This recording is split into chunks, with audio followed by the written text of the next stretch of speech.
नमस्कार, लोकमंच न्यूज देख रहे हैं आप। मैं हूं आपके साथ सुरभि राजपूत। बुलेटिन की शुरुआत बड़ी खबर के साथ। बड़ी खबर राजधानी लखनऊ से सामने आ रही है। ऑक्सीजन प्लांट ऑडिट के लिए लखनऊ का नोडल विश्वविद्यालय बना। एक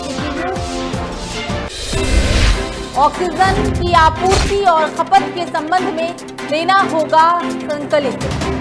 8 मेडिकल संस्थानों की ऑक्सीजन आपूर्ति और खपत की रखनी होगी पूरी जानकारी। PGI, Lohia, KGMU, Era medical college, career medical college, integral medical institute, Prasad medical institute और टीसीएम मेडिकल इंस्टीट्यूट की रखनी होगी पूरी तरीके से जानकारी।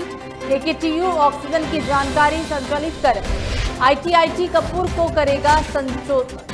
को करेगा सूचित।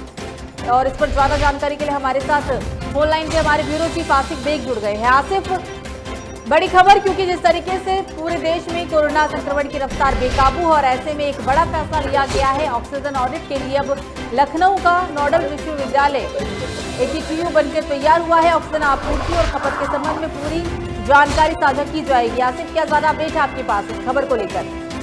जी सुरभि, बता दूं कि ऑक्सीजन ऑडिट के लिए लखनऊ का नोडल विश्वविद्यालय एकेटीयू को बना दिया गया है और ऑक्सीजन की आपूर्ति और खपत को लेकर जो है नोडल विद्यालय को सूचना देनी होगी, क्योंकि जिस तरह से जो है ऑक्सीजन की कालाबाजारी और आपूर्ति को लेकर लगातार जो है हुआपोक की स्थिति बनी हुई है। कहीं ऑक्सीजन की कमी की वजह से लोगों की मौत हो रही है और कहीं जो है किसी मेडिकल कॉलेज में जो है आपूर्ति न होने से मरीजों की जान को कोई भी खतरा बना रहता। तो इसको देखते हुए सरकार ने एक बड़ा कदम उठाया है और इसकी जो भी ऑक्सीजन की आपूर्ति होती है उसका ऑडिट और सारा ब्यौरा रखना होगा, जिससे जो है जो ऑक्सीजन आ रही है उसकी खपत कितनी हो रही है और मरीजों को कितना यह ऑक्सीजन दी जा रही है, इसको लेकर भी सारा ब्यौरा तैयार रखा जाएगा। और माना जा रहा है कि जिस तरह से यह कदम उठाया गया है, सरकार ने यह कदम उठाया है, उससे जो है जो कालाबाजारी और आपूर्ति को लेकर जो संशय बना रहता था और जो लगातार खबरें आ रही है कि मेडिकल कॉलेज, एरा, तमाम अस्पतालों में जो है ऑक्सीजन की आपूर्ति नहीं हो पा रही या फिर ऑक्सीजन रखी होने के बावजूद भी जो चिकित्सक है वो सही सूचना नहीं देते थे कि उनके पास ऑक्सीजन है या नहीं है। ऐसे में मरीज और उनके तीमारदारों को लगातार परेशान होना पड़ता था। लेकिन जिस तरह से जो यह कदम उठाया गया है, इससे जो है एक राहत भरी खबर है। और आपको यह भी बता दूं कि जो नोडल का यह प्लान तैयार किया गया है कि एकेटीयू को जो नोडल विद्यालय बनाया गया है, इसको लेकर जो उसमें कर्मचारी है और जो जिम्मेदार है वह कितना सही तरीके से जो नियम बनाए गए हैं पालन होता है, यह भी देखने वाली बात होगी, क्योंकि हर रोज नया फरमान आ रहा है कोरोना संक्रमित मरीजों के हित में, लेकिन जो फरमान है हवा हवाई साबित हो जा रहे हैं। अभी हाल ही में मामला आया था कि जो है जो बेडों की संख्या के बारे में जो है सही जानकारी नहीं आ रही थी और सरकार तो कर रही थी। आसिफ, जो ये पूरा सूची तैयार की गई है, 8 इसमें अस्पतालों को शामिल किया गया है, तो उम्मीद पूरी है कि क्योंकि जिस तरीके से संक्रमण की वजह से मरीजों की मौत का आंकड़ा बढ़ा है, तो शायद इनसे यूपी में कोई मदद मिल सके। आसिफ, हमसे बात करने के लिए आपका शुक्रिया।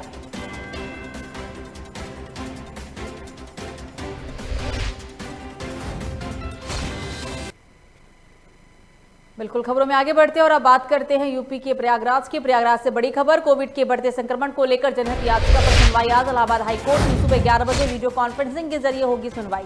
यूपी सरकार कोविड को लेकर उठाए गए कदमों की कोर्ट में देगी जानकारी। कोविड मरीजों को ऑक्सीजन की सप्लाई नहीं मिलने पर हाईकोर्ट ने की थी तल्ख टिप्पणी, तो इसको लेकर 11 बजे ये सुनवाई हो चुकी है। सुनवाई का समय जो था वो 11 बजे रखा गया था।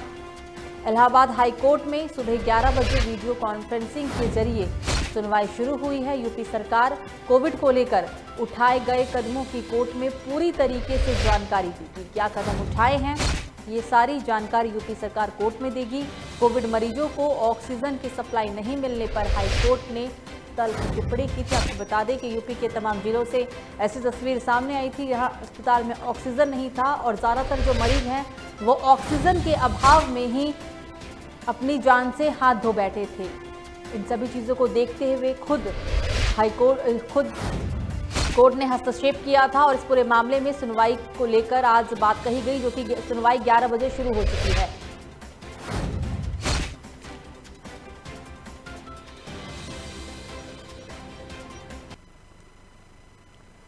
तो अब लखनऊ में 45 की उम्र पार करने वालों को बिना रजिस्ट्रेशन नहीं लगेगी वैक्सीन। यूपी में वैक्सीन किल्लत को देखते हुए लिया गया फैसला। अब 10 मई से रजिस्ट्रेशन के बाद ही 45 की उम्र पार कर चुके लोगों को लगेगी वैक्सीन दूसरी डोज के लिए। ऑन द स्पॉट रजिस्ट्रेशन अपर मुख्य सचिव अमित मोहन प्रसाद ने दी जानकारी। और इस पर ज्यादा जानकारी के लिए हमारे साथ फोन लाइन पे हमारे ब्यूरो चीफ आसिफ बेग जुड़ गए हैं। आसिफ, अब 45 साल की उम्र पार जो लोग कर चुके हैं उन्हें कोरोना की वैक्सीन नहीं लगेगी जब तक उनका रजिस्ट्रेशन नहीं होता है, तो क्या ये जो फैसला है, वैक्सीन की कमी देखी जा रही है पूरे देश में, तो इसको देखते ही ये फैसला लिया गया है या फिर इसके पीछे और भी कोई वजह हो सकती है? आसिफ जी बिल्कुल, सभी बता दूं कि जिस तरह से जो है कोविड इंजेक्शन को लेकर जो प्रचार प्रसार किया गया और लगातार लोग जो है घरों से निकलकर कोविड इंजेक्शन लगवा भी रहे हैं और जो है लगातार जो है इंजेक्शन लगवाने की वजह से सूत्रों का दावा है कि वैक्सीन यूपी में वैक्सीन की किल्लत हो गई है, क्योंकि 18 वर्ष की उम्र के ऊपर के लोगों का भी जो है वैक्सीन लगाई गई और उसके पहले भी लगातार वैक्सीनेशन का काम चल रहा है। और इसको देखते हुए जो जिस तरह से लगातार जो है वैक्सीन लगाई जा रही है लोगों में, उससे भारी किल्लत भी वैक्सीन की हो गई है। सूत्रों का दावा है कि वैक्सीन की कमी के चलते अब जो है 45 वर्ष की उम्र पार कर चुके लोगों को बिना रजिस्ट्रेशन जो है वैक्सीन नहीं लगाई जाएगी और इसके लिए 10 मई से रजिस्ट्रेशन भी किया जाएगा और उसके बाद ही वैक्सीन लगाई जाएगी। तो हालांकि सरकार जो है इस पर जो है गहराई से जो है कदम भी उठा रही है, क्योंकि आने वाले दिनों में जो है जिस तरह से वैक्सीन लगाने का काम चल रहा है सभी अस्पतालों में और साथ साथ यूपी के कई जिलों, यूपी के सभी जिलों में जो है लगातार वैक्सीनेशन का काम चल रहा है, तो ऐसे में जो है आज की वैक्सीन की किल्लत भी सामने आ रही है। बिल्कुल बिल्कुल, तो कह सकते हैं कि जिस तरीके से पूरे देश में वैक्सीन को लेकर किल्लत थी, तो हो सकता है यही वजह एक है कि अब बिना रजिस्ट्रेशन के 45 साल से जो लोग उम्र पार कर चुके हैं उनको बिना रजिस्ट्रेशन के वैक्सीन नहीं लग पाएगी। आसिफ, हमसे बात करने के लिए आपका शुक्रिया। अगली बड़ी खबर, भदोही से डीएम और सीएमओ ने L2 कोविड अस्पताल का किया निरीक्षक। पीपीई किट पहनकर किया गया निरीक्षण। मरीजों से की बातचीत, सफाई को लेकर मरीजों ने की शिकायत। डीएम ने किया ऑक्सीजन सिलेंडर और दवा की उपलब्धता का निरीक्षण। MBS हॉस्पिटल परिसर में बने कोविड L2 हॉस्पिटल का ये पूरा मामला है। औचक निरीक्षण किया गया है। पीपीई किट पहनकर मरीजों से इस दरमियान बातचीत भी की गई। अगली बड़ी खबर लखनऊ से सामने आ रही है। लॉकडाउन को लेकर प्रशासन हुआ सख्त। लॉकडाउन का पालन कराने सड़कों पर उतरी सुल्तानपुर पुलिस है। बंधुआ कला थाना प्रभारी प्रमाण यादव के नेतृत्व में चलाया जा रहा ट्रैकिंग अभियान। बेवजह घूमने वालों के खिलाफ पुलिस प्रशासन कर रही लगातार चालानी कार्रवाई। तो बड़ी खबर लखनऊ से आपकी टीवी स्क्रीन पर। यूपी में 10 मई तक के लिए लॉकडाउन है और इस लॉकडाउन में जो भी लोग बेवजह घर से निकलते हुए दिख रहे हैं उसके खिलाफ प्रशासन की कार्रवाई देखने को मिल रही है। पूरा मामला आपको लखनऊ के सुल्तानपुर से बता रहे हैं, जहां बंधुआ कला थाना प्रभारी ने खुद मोर्चा संभालते हुए चालानी कार्रवाई की।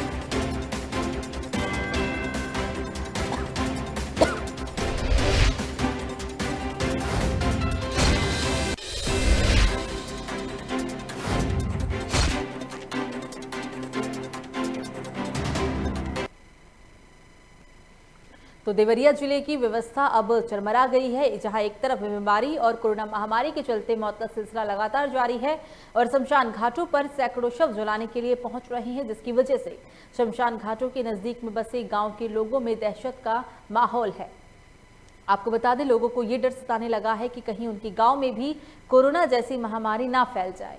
उसी कड़ी में शमशान घाट पर कुछ लोग लाठी डंडा लेकर पहुंच गए और वहां के शवों की रजिस्ट्रेशन करने वाले कर्मचारियों की जमकर पिटाई कर डाली। पिटाई का वीडियो पास के ही लगे सीसीटीवी कैमरे में कैद हो गया। ये हम आपको तस्वीर दिखा रहे हैं यूपी के देवरिया के शमशान घाट की। सैकड़ों शमशान घाट में शव रोजाना आ रहे हैं और जिस वजह से आसपास का जो इलाका है उनके लोगों में व्याप्त दहशत का माहौल बना हुआ है। कोविड के चलते इस समय लाशों की संख्या नियमित 50, 60 से 70 हो जा रही हैं। काफ़ी भीड़ आ रही है। भीड़ से घबरा करके और गौरा कटेलवा गांव के लोग आज 10-11 की संख्या में आए और हमारे ऑफिस के कर्मचारी श्रीनिवास जी को ऑफिस से खींचते हुए बाहर ले आए और ला करके उनको लाठी डंडा जूतों से पीटे और ये कहते हुए कि जयप्रकाश मिश्रा जो आपके अध्यक्ष हैं उनको और तुमको और भी कर्मचारी जो हैं उनको सभी लोगों की हम लोग हत्या कर देंगे, लाश का जलना अगर यहाँ पे बंद नहीं हुआ। वह लोग चूँकि शौच करते हैं, पहले खुला था कोई परेशानी नहीं थी, अब भीड़ आने से उन लोगों को परेशानी हो रही है और कोई दिक्कत नहीं है। जनपद देवरिया के थाना भरत अंतर्गत मुक्ति धाम के पास कटैलवा गांव के सामने शवों को जलाने से मना करने तथा शवों को उचित स्थान पर जलाने की बात को लेकर गांव के कुछ लड़कों द्वारा मृत्यु प्रमाण पत्र जारी करने वाले मुंशी के साथ मारपीट किया गया है। इसके संबंध में स्थानीय पुलिस द्वारा 3 व्यक्तियों को हिरासत में लिया जा चुका। तहरीर प्राप्त कर नियमानुसार विधिक कार्रवाई की जा रही है। मौके पर शांति व्यवस्था कायम है।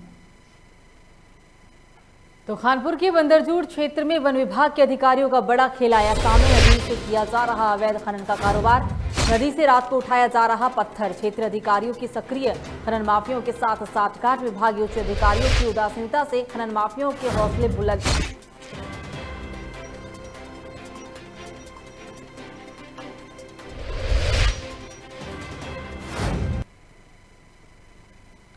तो खबर अलीगढ़ से, जहां कोरोना काल में मरीजों को ऑक्सीजन की काफी जरूरत पड़ रही है, जिसको लेकर कुछ लोगों ने इसको धंधा भी बना लिया है।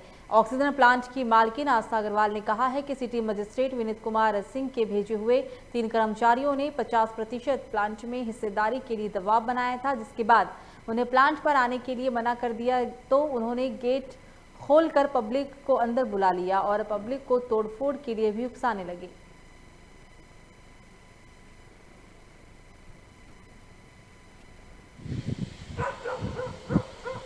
भैया संभल के रहो, क्योंकि ये बहुत ज़रूरी है आज के दौर में आप लोगों का सुरक्षित रहना।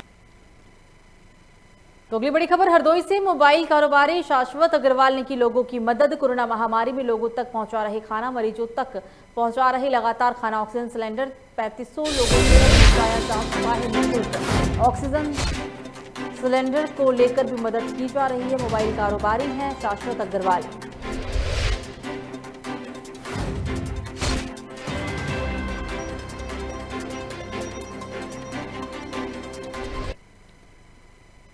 तो खबर हरदोई से, जहां जिलाधिकारी ने चिकित्सा अधिकारियों के साथ जिला अस्पताल का औचक निरीक्षण किया, जिसमें उन्होंने कहा कि हरदोई में संचालित 3 चीनी मिलों में जिला अस्पताल में जर्नल ऑक्सीजन प्लांट लगाने के लिए अपना कदम आगे बढ़ाया है। इस प्लांट के तैयार होने के बाद जरूरत को देखते हुए 50 बेड भी बढ़ाए जाएंगे।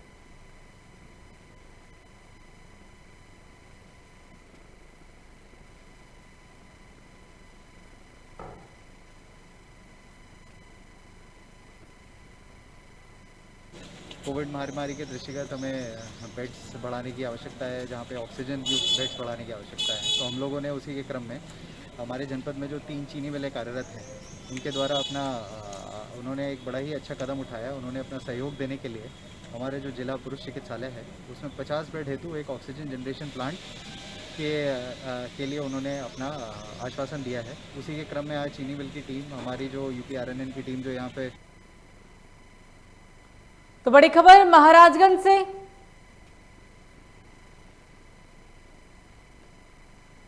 महाराजगंज से, जहां जिले के CMO सहित 88 लोग हुए कोरोना संक्रमित। जांच रिपोर्ट आने के बाद हुई कोरोना वायरस की पुष्टि होने के बाद CMO ने खुद को किया होम आइसोलेट। CMO ले चुके हैं कोरोना वैक्सीन की 2 डोज। कोरोना से एक युवक की भी गई जान, संक्रमित मरीज की इलाज के दौरान हुई थी मौत।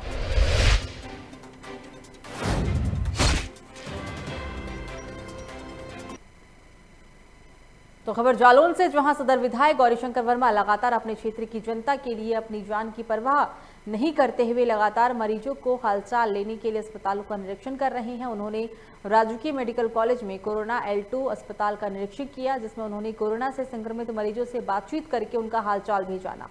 सदर विधायक ने अपनी निधि से 50 लाख रुपए ऑक्सीजन प्लांट के लिए भी दिए हैं, जिसका 20 मई तक बनकर तैयार हो जाने की बात सामने आई है।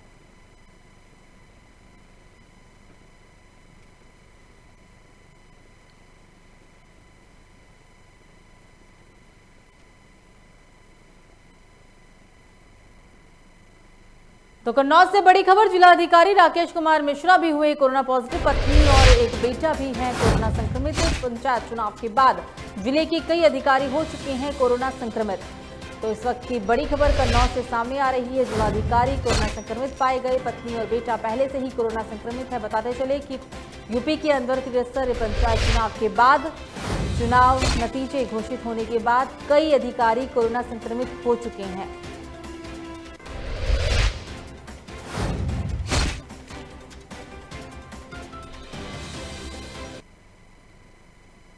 तो हैदराबाद के एक जू में 8 शेर में कोरोना संक्रमण मिलने के बाद पूरे देश के नेशनल पार्कों को अलर्ट कर दिया गया है।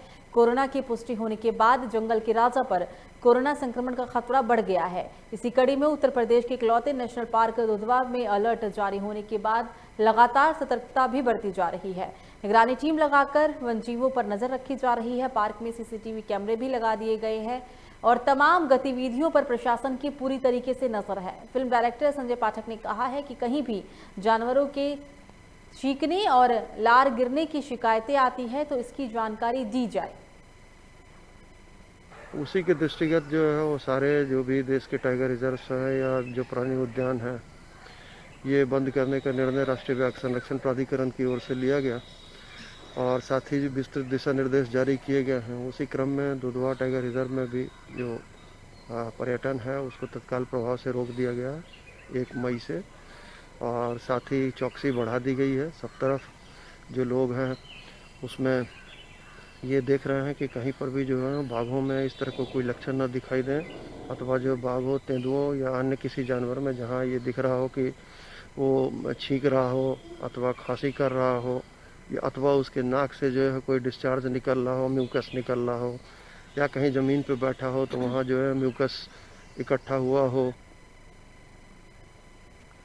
तो श्रावस्ती जिले में इन दिनों एक वीडियो सोशल मीडिया पर तेजी से वायरल हो रहा है। इस वीडियो को देखकर आपकी भी रूह कांप जाएगी कि कोई इंसान भी इस तरह जानवर का रूप कैसे ले सकता है। बता दें, पत्नी का गुनाह सिर्फ इतना था कि उसने पति के जेब से 10 रुपए निकाल लिए थे। वीडियो श्रावस्ती जिले के थाना कोतवाली भिगना के मचरेवा गांव का बताया गया है, जहां पर आंगनवाड़ी केंद्र में काम करने वाले इस शख्स ने अपनी पत्नी को बुरी तरीके से पीटा। हैरानी की बात यह है कि ये पीड़िता की तहरीर देने के बाद भी पुलिस ने मामले में कोई भी कार्रवाई नहीं की है।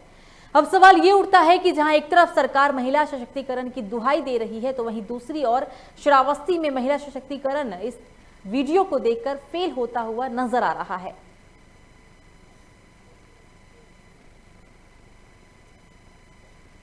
एक महिला को उसके पति द्वारा मारपीट का एक वीडियो संज्ञान में आने पर तत्काल सुसंगत धाराओं में अभियोग पंजीकृत कर लिया गया है भिनगा थाने में। अभियुक्त को गिरफ्तार कर अग्रिम कार्रवाई की जा रही है।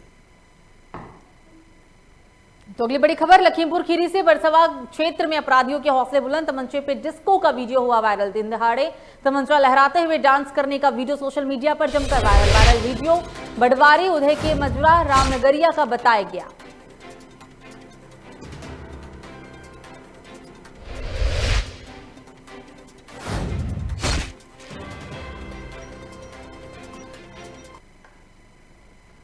तो अगली बड़ी खबर बिजनौर से। अनियंत्रित होकर कार पेड़ से टकराई, 2 लोग घायल। सूचना पाकर मौके पर पहुंची पुलिस ने घायलों को जिला अस्पताल में भर्ती कराया। हरिद्वार से मुजफ्फरनगर के रामनगर जा रही थी बारात। बिजनौर के महामंडलावर रोड का ये पूरा मामला। तेज रफ्तार का कहर देखने को मिला है। इस पूरे हादसे में 2 लोग गंभीर रूप से घायल हो गए, जिसके बाद दोनों घायलों को जिला अस्पताल में भर्ती कराया गया।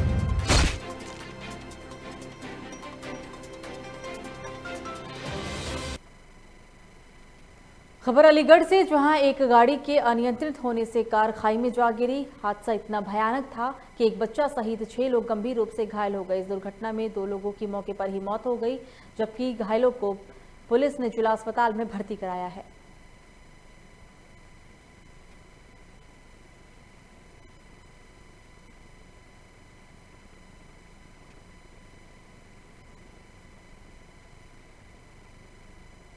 तो पंचायत चुनाव के बाद कानपुर देहात में आरोप प्रत्यारोप का दौर थमने का नाम नहीं ले रहा है। ताजा मामला बरेल ग्राम पंचायत का, जहां जीते हुए प्रत्याशी के प्रतिद्वंदी ने आरोप लगाते हुए कहा कि मतगणना में अदला बदली मतगणना अधिकारियों के द्वारा ही किया गया था।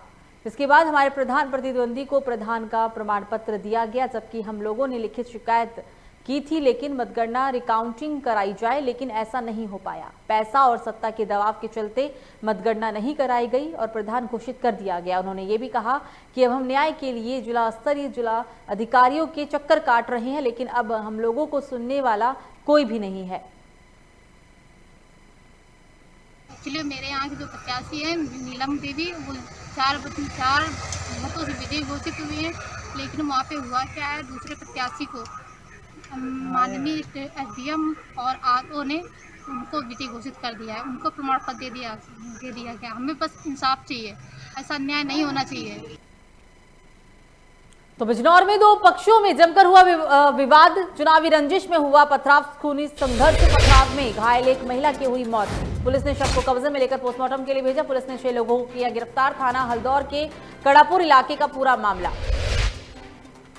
तो पक्षों में जमकर पथराव हुआ है। चुनावी रंजिश के बाद इस विवाद में एक महिला की मौत हो गई।